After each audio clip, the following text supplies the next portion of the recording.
ایک دن جنگل میں خرگوش نے کچھوے کا مذاق اڑا، تم بہت سست ہو، میں تم سے کہیں تیز دوڑ سکتا ہوں۔ کچھوے نے مسکرا کر کہا، تو پھر آؤ دوڑ لگاتے ہیں۔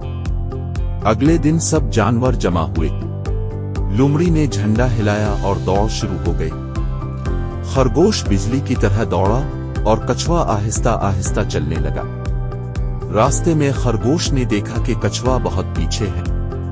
وہ ہنسا اور بولا، میں تھوڑا سو جاتا ہوں، پھر آرام سے جیت جاؤں گا۔ خرگوش ایک درخت کے نیچے سو گیا۔ کچھوا بغیر راکے چلتا رہا۔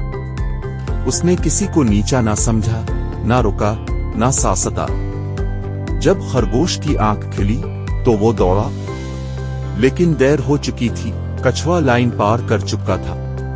تمام جانوروں نے تالیاں بجائیں اور کچھوے کی جیت پر خوشی منائی۔ سبق: آہستہ اور مسلسل محنت کرنے والا ہی کامیاب ہوتا ہے۔